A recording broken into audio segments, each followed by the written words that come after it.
নমস্কার,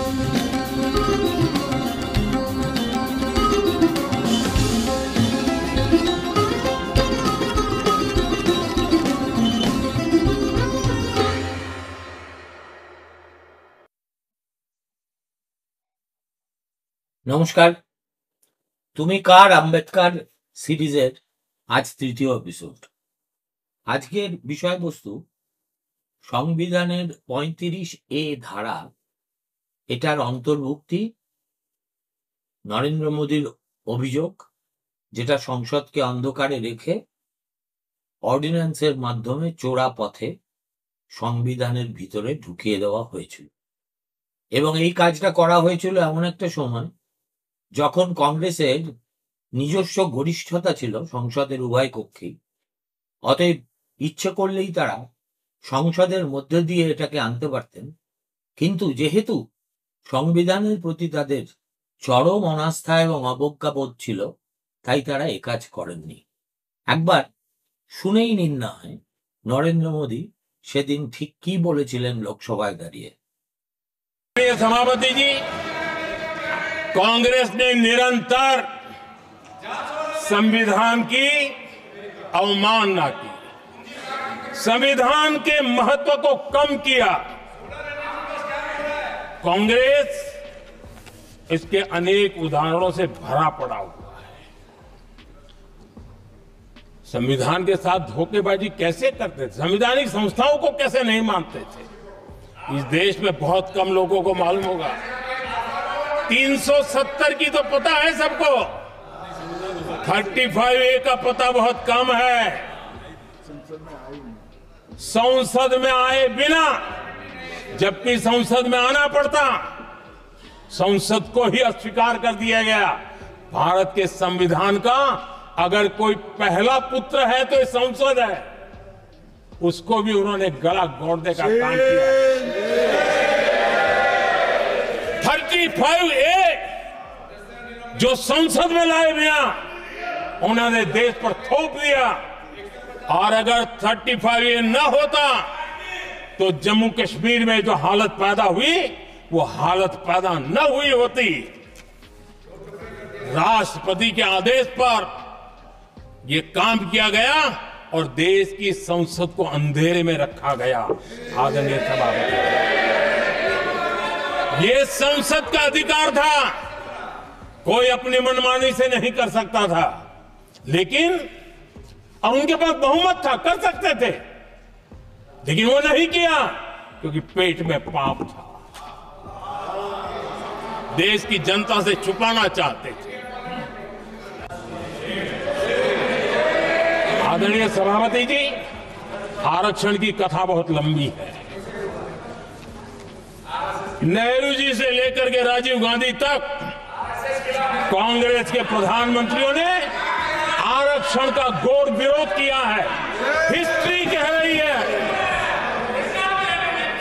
आरक्षण के विरोध में लंबी लंबी चिट्ठियां स्वयं नेहरू जी ने लिखी है, मुख्यमंत्रियों को लिखी है। इतना ही नहीं, सदन में आरक्षण के खिलाफ लंबे लंबे भाषण इन लोगों ने किए हैं। बाबा साहब आंबेडकर समता के लिए और भारत में संतुलित विकास के लिए आरक्षण की लेकर के आए, उन्होंने उसके खिलाफ भी झंडा ऊंचा किया हुआ था।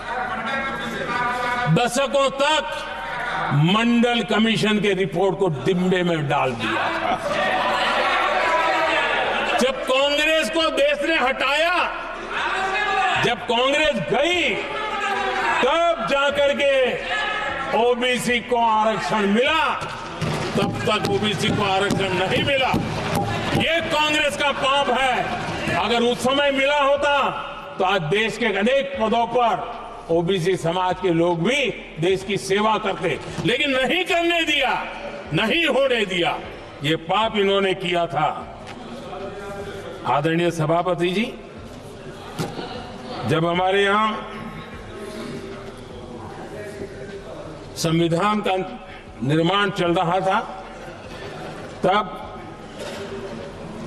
संविधान निर्माताओं ने धर्म के आधार पर आरक्षण होना चाहिए कि नहीं होना चाहिए, इस विषय पर घंटों तक, दिनों तक गहन चर्चा की है, विचार विमर्श किया है और सबका मत बना है कि भारत जैसे देश की एकता और अखंडता के लिए धर्म के, संप्रदाय के आधार पर आरक्षण नहीं हो सकता है। सुविचारित मत था, ऐसा नहीं कि भूल गए थे, रह गया था। सोच विचार कर तय किया गया था कि भारत की एकता और अखंडता के लिए संप्रदाय और धर्म के आधार पर यह नहीं होगा। लेकिन कांग्रेस ने सत्ता सुख के लिए, सत्ता भूख के लिए, अपनी वोट बैंक को खुश करने के लिए धर्म के आधार पर आरक्षण का नया खेल खेला है, जो संविधान की भावना के खिलाफ है। इतना ही नहीं, दे भी दिया कुछ जगह पे और सुप्रीम कोर्ट से झटके लग रहे हैं। और इसलिए अब दूसरे बहाने से बहाने बता रहे हैं, ये करेंगे वो करेंगे। मन में साफ है, धर्म के आधार पर आरक्षण देना चाहते हैं, इसलिए खेल खेले जा रहे हैं। संविधान निर्माताओं के भावनाओं पर गहरी चोट करने का यह निर्लज्ज प्रयास है। आदरणीय सभापति जी, आदरणीय सभापति जी,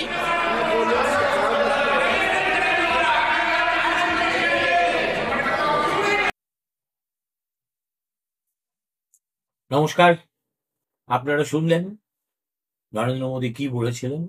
ঠিক তার পরের দিনই রাজ্যসভায় অমিত শাহ আরো এক ধাপ এগিয়ে গেছে। এই 35A ধারা কিভাবে সংবিধানের আওতাভুক্ত হয়েছিল সেটা বলে তিনি কংগ্রেসকে খোঁচা দিয়েছিলেন যে কংগ্রেস কোনোদিন নাকি দেশের সংবিধানকে দেশের বলে ভাবেনি, ভেবেছে তাদের ব্যক্তিগত সম্পত্তি, ঠিক যেমন দলটাকে তারা একটি পরিবারের ব্যক্তিগত সম্পত্তি বলে মনে করে। কিন্তু এই যে 35A, যে ধারাটি বিলুপ্ত হয়ে গেছে 370-এর সঙ্গে, তাতে কি ছিল, তাতে কি এমন বস্তু ছিল যেটা সংসদের ভিতর দিয়ে করা যায়নি বলে আজকে এত বছর পরে প্রয়াত জওহরলাল নেহরুকে এত ভর্ৎসনার মুখে পড়তে হচ্ছে। দেখুন, কাশ্মীরের ইতিহাসটা খুব জটিল, আমাদের আর 5টি রাজ্যের ইতিহাসের মতো নয়। ভারতের সঙ্গে কাশ্মীরের অন্তর্ভুক্তি এবং তারপরে আজ পর্যন্ত যেসব ঘটনাগুলি কাশ্মীরে প্রত্যক্ষ করেছি আমরা, তার সঙ্গে ভারতের আর কোনো অঙ্গরাজ্যের কোনো তুলনা চলে না।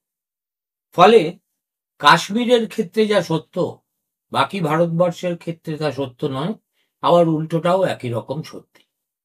এই যে 35A, এই ধারাটি সংযোজিত হয়েছিল 1954 সালে, অর্থাৎ দেশ স্বাধীন হওয়ার 7 বছর পরে এবং প্রথম নির্বাচন হওয়ার 2 বছর পরে। এতে কি হয়েছিল? এতে জম্মু কাশ্মীর বিধানসভাকে একটি বিশেষ অধিকার দেওয়া হয়েছিল।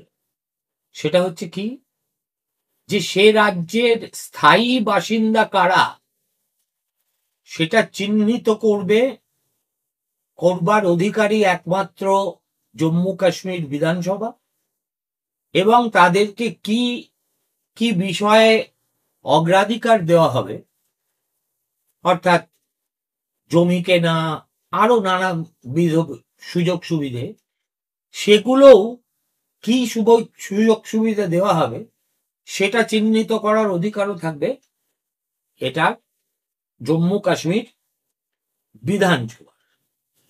এখন এই জিনিসটা ভালো করে বোঝাতে গেলে স্বাধীনতা পরবর্তী কাশ্মীরে কি কি ঘটেছিল তার একটা সংক্ষিপ্ত ইতিহাস না বললে প্রেক্ষাপট ক্লিয়ার কিছুতেই হবে না।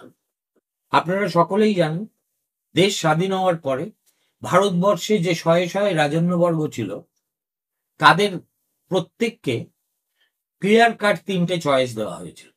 এক, তারা ইচ্ছে করলে স্বাধীন থাকতে পারে। 2, তারা ইচ্ছে করলে ভারতের অন্তর্ভুক্ত হতে পারে। 3, আবার তারা ইচ্ছে করলে পাকিস্তানেরও অন্তর্ভুক্ত হতে পারে। ভারত এবং পাকিস্তানের অন্তর্ভুক্তির ক্ষেত্রে একটা ইনস্ট্রুমেন্ট অফ অ্যাকসেশন তাদেরকে সই করতে হবে। ভারতের পক্ষে ভারতের সরকারের কেউ করবেন এবং সেই রাজ্যের পক্ষে তাদের ভারপ্রাপ্ত কেউ করবেন। কিন্তু কাশ্মীরের সমস্যা হলো, কাশ্মীর গোড়াতে ভারতবর্ষের সঙ্গে ইনস্ট্রুমেন্ট অফ অ্যাকসেশন করেনি। মহারাজা হরি সিং, তৎকালীন কাশ্মীরের শাসক, তিনি চেয়েছিলেন জম্মু কাশ্মীর স্বাধীন রাষ্ট্র হিসেবেই থাক, এবং কিন্তু অচিরেই তিনি তার এই মত বদল করতে বাধ্য হলেন যখন তিনি দেখলেন যে পাকিস্তান থেকে বহু উপজাতি মানুষ সশস্ত্র হয়ে তারা কাশ্মীর উপত্যকায় এসে হামলা চালাল। এবং আজও যে পিওকেতে পাকিস্তান অকুপায়েড কাশ্মীর বলে আমরা যে অংশটাকে বলি, সেটা কিন্তু ওই প্রথম অভিযানের পরে তারা পশ্চাদপসারণ করলেও ভারতীয় সেনা চলে যাওয়ার পর তারা কিন্তু ওইটুকু জায়গা ছেড়ে যায়নি। এটা নিয়ে বহু বিতর্ক আছে যে নেহেরু কেন ওদের তাড়া করে ওই অংশ থেকেও তাড়ালেন না, আমি তার মধ্যে ঢুকছি না। সুতরাং তিনি অক্টোবর মাসে 47 সালে ভারতবর্ষের সঙ্গে ইনস্ট্রুমেন্ট অফ অ্যাকসেশন করলেন এবং একটি সমঝোতা পত্র সই হল। সেই সমঝোতায় বলা হলো যে ভারত সরকারের বা ভারতীয় সংসদের শুধুমাত্র 4টি বিষয়ে আইন করার অধিকার থাকবে, বাকি সমস্ত বিষয়ে আইন করার অধিকার থাকবে জম্মু কাশ্মীর বিধানসভা। আমাকে যদি বলেন, আমি মনে করি এই নিয়মটা গোটা ভারতবর্ষের ক্ষেত্রেই প্রযোজ্য হওয়া উচিত যদি ভারতের যুক্তরাষ্ট্রীয় কাঠামোকে প্রকৃত অর্থে যুক্তরাষ্ট্রীয় ভিত্তির উপরে স্থাপন করতে হয়। কিন্তু সেটাও আরেকটা বিতর্ক। কি কি বিষয় থাকবে ভারতীয় সংসদের হাতে? একটা হচ্ছে ডিফেন্স, প্রতিরক্ষা, বৈদেশিক নীতি, কমিউনিকেশন। এই 3টি বিষয় মাত্র ভারতীয় সংসদ ঠিক করবে, আইন করবে। বাকি সমস্ত কিছুই ঠিক করবে জম্মু কাশ্মীরের বিধানসভা। আমাদের যে কনস্টিটিউয়েন্ট অ্যাসেম্বলি ছিল, সেই কনস্টিটিউয়েন্ট অ্যাসেম্বলির ড্রাফটিং কমিটি, যার মাথায় বসেছিলেন B.R. আম্বেদকর, যাকে নিয়ে এখন চরম বিবাদ, সেই কনস্টিটিউয়েন্ট অ্যাসেম্বলিতেই কিন্তু এই সিদ্ধান্তটি হয়ে গিয়েছিল এবং ড্রাফট আর্টিকেল তখন বলা হয়েছিল 306A হবে। তারপরে যখন আমাদের ড্রাফট ভার্সন অফ কনস্টিটিউশন তৈরি হলো, তখন 306A এর জায়গায় এটি 370 পর্যবসিত হলো। সুতরাং এই যে একটা ভ্রান্তি ফেলানোর চেষ্টা হয় যে 370 কংগ্রেসের হ্যান্ডমেডেন বা নেহেরুর হ্যান্ডমেডেন, সেটা কিন্তু একেবারেই সত্য নয়।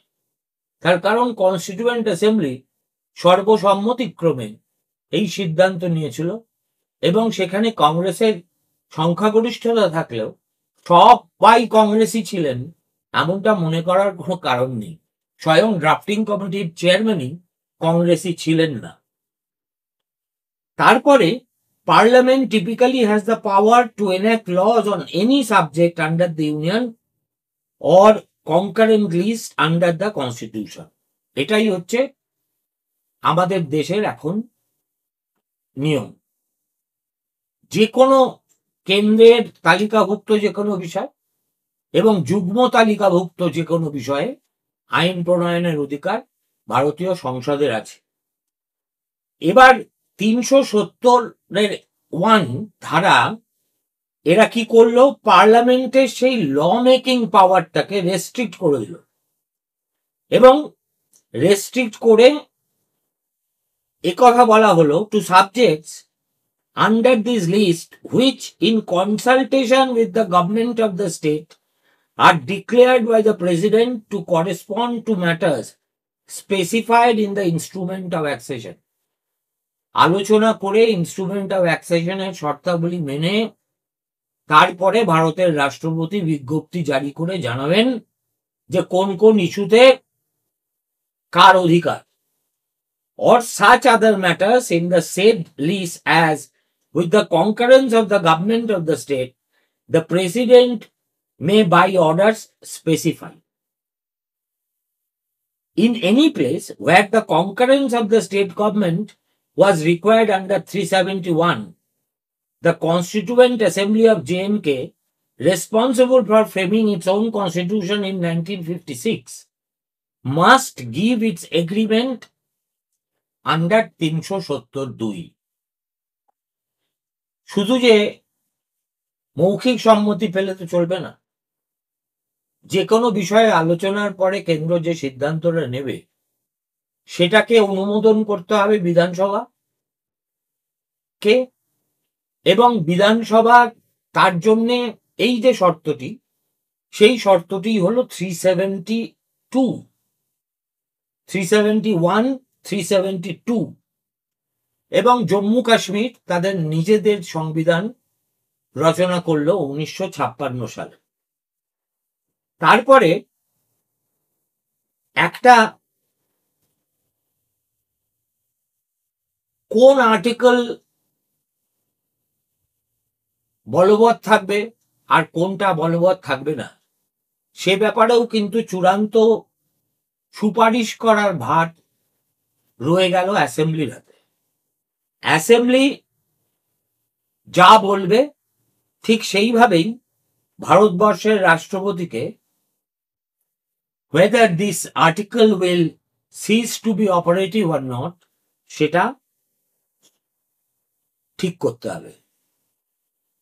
এই যে ড্রাফট আর্টিকেল, এটা নিয়ে কনস্টিটিউয়েন্ট অ্যাসেম্বলিতে এবং অক্টোবরের 1949 সালে যখন বিতর্ক হচ্ছে, তখন মুসলিম লীগের সদস্য হাসরাত মোহানি মন্তব্য করেছিলেন যে এই বৈষম্যের কারণটা কি একটু বলবেন? তার মানে এই যে স্পেশাল স্ট্যাটাস জম্মু কাশ্মীরকে দেওয়া হচ্ছে অন্য রাজ্যের তুলনায়, সেটা কি কারণে দেওয়া হচ্ছে? যে কথা শ্যামাপ্রসাদ মুখার্জি বলে সেখানে গিয়ে তার দেহত্যাগ করেছিলেন, একই কথা কিন্তু প্রথমে সেই প্রশ্ন তুলেছিলেন মুসলিম লীগের একজন সদস্য কনস্টিটিউয়েন্ট অ্যাসেম্বলিতে। তখন তার জবাবে ড্রাফটিং কমিটির একজন সদস্য, তার নাম ছিল গোপালস্বামী আয়েঙ্গার, খুব বিখ্যাত একজন মানুষ এবং কনস্টিটিউশনালিস্ট, তিনি যে ব্যাখ্যাটা দিয়েছিলেন সেটা হচ্ছে, দেখুন, কাশ্মীরের পরিস্থিতি অত্যন্ত অস্বাভাবিক এবং unusual and abnormal. These are the two words he used. তারপরে বলেছিলেন যে part of the state is still in the hands of rebels and enemies. ওই যে পিওকে যেটা পরবর্তীকালে হলো, এমন একটা রাজ্য যার একটা অংশ এখনো পর্যন্ত শত্রুরা কবজা করে রেখেছে। সুতরাং অন্য রাজ্যগুলির ক্ষেত্রে যে ধরনের ইন্টিগ্রেশন করা সম্ভব হয়েছে, কাশ্মীরের ক্ষেত্রে সেই রকম স্মুথলি ইন্টিগ্রেশন করা সম্ভব নয়। এবং তারপরে ওই ড্রাফট আর্টিকেল সর্বসম্মতিক্রমে পাশ হয়ে যায় এবং ভারতবর্ষের সংবিধানে ঢুকে পড়ে। 1952 সালে ভারত সরকার এবং জম্মু কাশ্মীরের সরকার তারা একটা এগ্রিমেন্ট সই করে, যেটাকে বলা হয় দিল্লি এগ্রিমেন্ট। সেটা কি জন্যে? the agreement to endorse the decisions taken in the Constituent Assembly of the state of J&K. আমাদের ওখানে তো কেন্দ্রীয় স্তরে কনস্টিটিউয়েন্ট অ্যাসেম্বলি একটা হলো, আবার জেএনকে এর একটা কনস্টিটিউয়েন্ট অ্যাসেম্বলি আছে। সুতরাং জেএনকে এর কনস্টিটিউয়েন্ট অ্যাসেম্বলি যে সিদ্ধান্তগুলো নিল, সেই সিদ্ধান্তগুলোকেও তো শিলমোহর দিতে হবে। অতএব দিল্লির সঙ্গে কাশ্মীরের চুক্তি হলো। সেই এগ্রিমেন্টে বলা হলো যে persons domiciled in the state would be citizens of India, but that the state legislature would be empowered to make laws for conferring special rights and privileges on the state subjects. মানে একজন ভারতবর্ষ থেকে বাইরে থেকে এসে, পাকিস্তান থেকে এসে কাশ্মীরে স্থায়ী বাসিন্দা হতে পারবে না, কি তাকে ভারতীয় নাগরিক হতো। কিন্তু সেই ভারতীয় নাগরিক কাশ্মীরের স্থায়ী অধিবাসী হিসেবে কি কি বিশেষ সুযোগ সুবিধা পাবেন বা না পাবেন না, সেটা রাজ্য তালিকাভুক্ত বিষয়। এ ব্যাপারে চূড়ান্ত সিদ্ধান্ত নেবে রাজ্য সরকার। এবং এটার একটা ঐতিহাসিক প্রেক্ষাপট আছে। সেই প্রেক্ষাপটটা হচ্ছে 1927 সালে ইংরেজ আমলে একটা আদেশ বেরিয়েছিল, যে আদেশটার নাম ছিল hereditary state subject order of 1927। সেখানে সেইটা ইন্ট্রোডিউস করেছিলেন রাজা হরি সিং। এবং কেন করেছিলেন না, তার আগে জম্মু কাশ্মীরের পণ্ডিত সমাজ তারা একটা আন্দোলন করেছিলেন, করে বলেছিলেন যে দেখুন, এই কাশ্মীরে জমির মালিকানা এবং সরকারি চাকরি আপনাদের স্টেট সাবজেক্টের অন্তর্ভুক্ত করতেই হবে। সুতরাং আজকে যে বেচারারা কাশ্মীর উপত্যকা ছেড়ে শরণার্থী শিবিরে বছরের পর বছর ধরে রয়েছেন, এই যে রাইটস, সেগুলো কিন্তু ইনকর্পোরেটেড হয়েছিল প্রধানত তাদেরই আন্দোলনের কারণে। ইতিহাসের এমনই পরিহাস যে অনেক সময় কোনো কাজের নায়করা খলনায়কে পরিণত হন, আবার খলনায়কদের নায়ক সাজিয়ে পরবর্তী প্রজন্মের কাছে উপস্থিত করা হয়। আমাদের কাছে যেটা ইম্পর্টেন্ট সেটা হলো তথ্য, কেননা ফ্যাক্টস আর সিক্রেট, ওপিনিয়ন ইজ ফ্রি। এরপরে আসা যাক, এই যে 370-এর এক ধারার ক্ষমতা বলে তৎকালীন president Rajendra Prasad issued the Constitution Order 1954 implementing the 1952 Delhi agreement.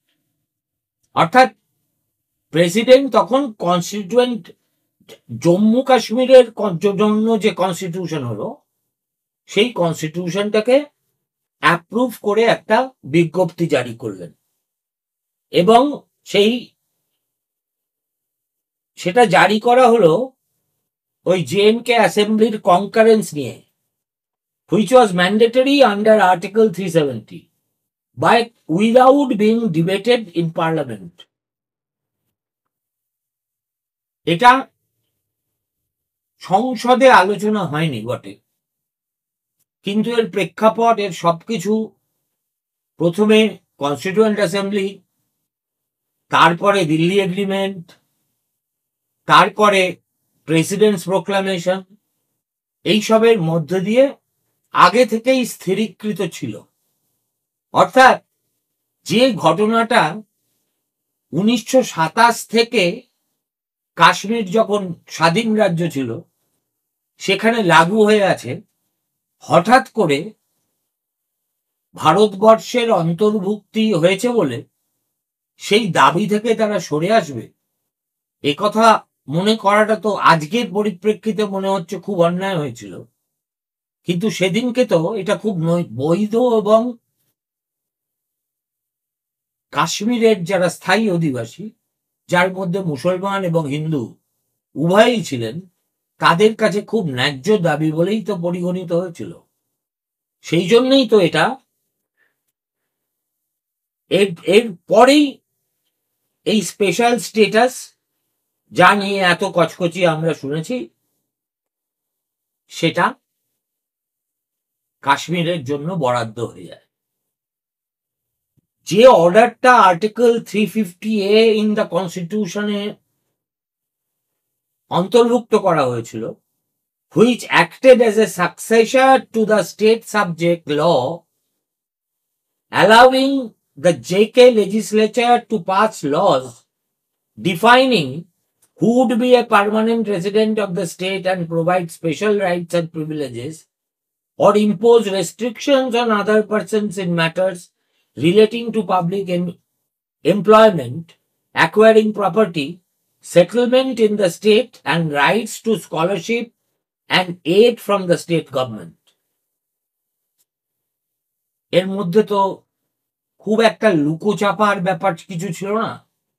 তার কারণ 35A was first an offshoot of what was already considered to J&K, and number two, it was also a historic consequence of a treaty which existed from 1927, and therefore the sanction of the parliament was not even necessary. So what was not necessary was not done. সুতরাং দেখুন,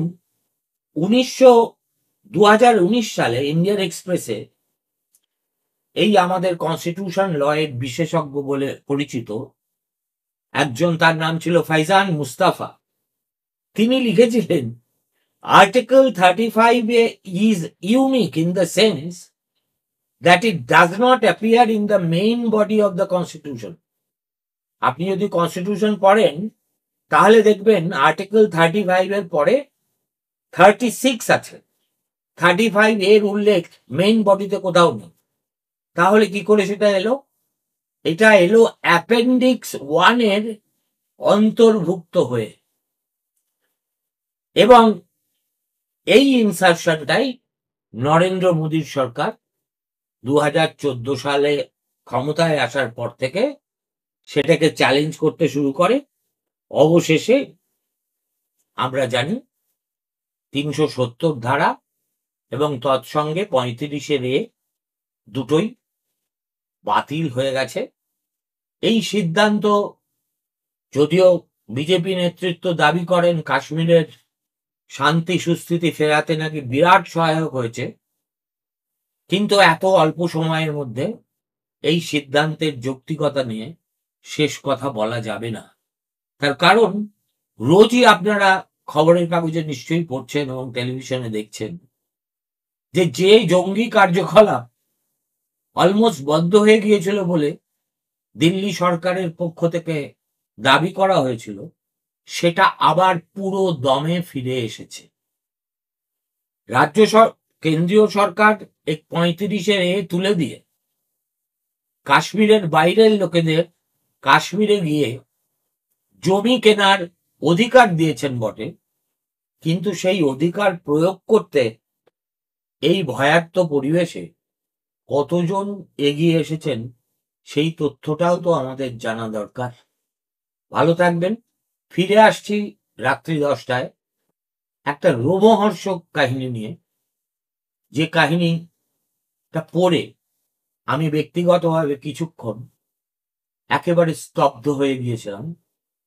কেননা কাহিনীটি যতটা মর্মান্তিক, ততটাই দুনিয়া কাঁপানো এবং ততটাই মানুষ বিকৃত হলে কি করতে পারে তার সবচেয়ে নিকৃষ্ট উদাহরণও বটে। অবশ্যই 10টার সময় শুনবেন, আমি ডিটেলে জিনিসটা এক্সপ্লেন করার চেষ্টা করব। নমস্কার।